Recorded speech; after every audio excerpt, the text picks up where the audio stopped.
আসসালামু আলাইকুম, welcome to my channel. আজ আপনাদের জন্য নিয়ে আসলাম একটু ভিন্ন স্বাদে নাগামরিচ দিয়ে কাতল মাছ চচ্চড়ি বা ভাপে যাই বলেন না কেন। আমার এই রেসিপিটা যদি ভালো লেগে থাকে তাহলে আমার এই চ্যানেলে লাইক, শেয়ার, কমেন্টস এবং বেশি বেশি শেয়ার করুন। পেঁয়াজ নিয়ে নিচ্ছি আর একটা নাগামরিচ দিছি,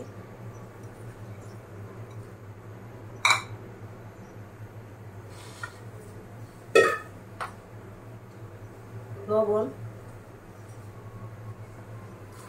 এটা একটু পেঁয়াজটা ভালো করে চেটকে নিই।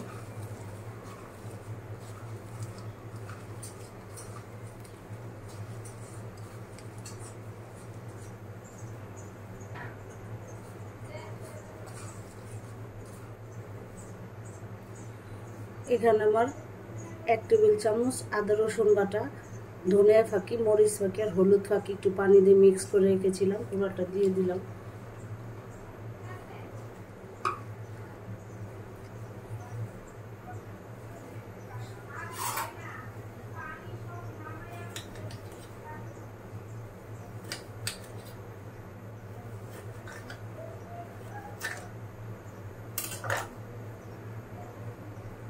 লেবুর রস। গরমের ভিতরে অনেক সময় মাছ খেতে ভালো লাগে না, এরকম করে যদি বড় মাছটা রান্না করা যায় খুব মজা করে ভাতটা খাওয়া যায়।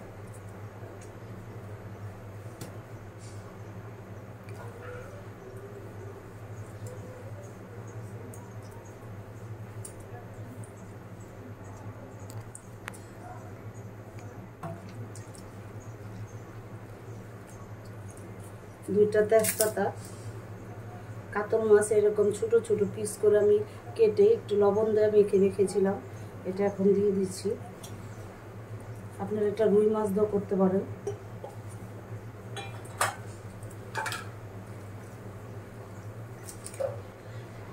এখন সরিষার তেল দিয়ে দিব।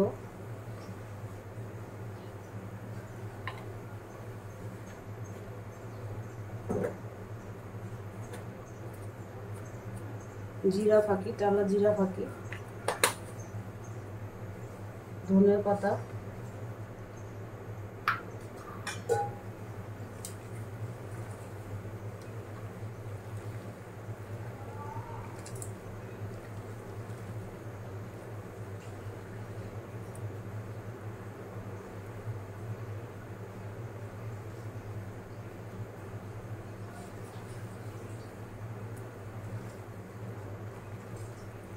এখন আমি 10 মিনিট রেখে দিব।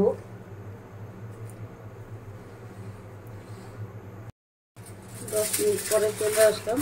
এখানে আমি একটা ফয়েল পেপার নিয়েছি,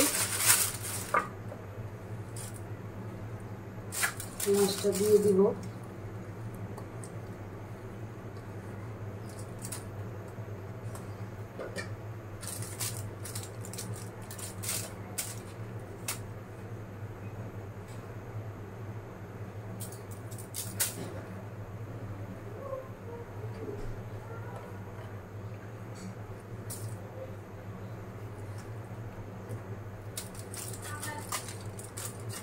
এখন এটাকে আমি ফয়েল পেপারটাকে এমনভাবে মুড়িয়ে দিব যাতে মাছটা বের না হয়।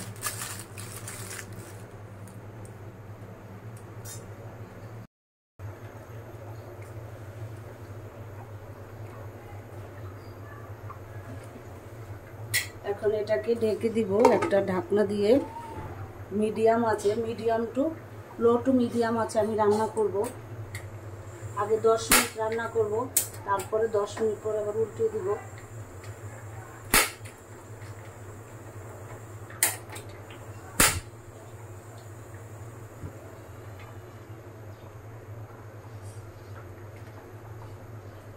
আসছি 10 মিনিট পর। এখন আমি এটা উল্টিয়ে দিব আবার।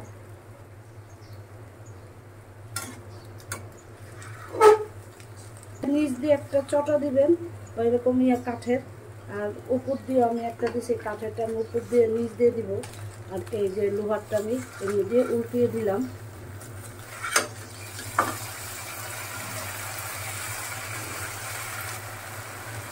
এখন আবার ঢাকনা দিয়ে আগের মতো 10 মিনিট রান্না করব। মাঝখানে একবার উল্টিয়ে দিয়েছি, এখন দেখি কি অবস্থা।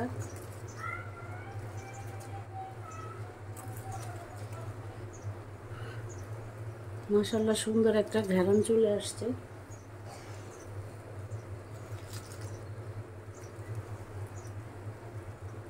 এখন এটা আমি চুলায় রেখে দিব, চুলার গ্যাসটা অফ করে।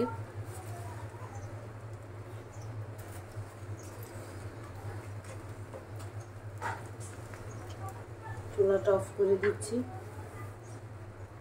আমার রান্না কমপ্লিট।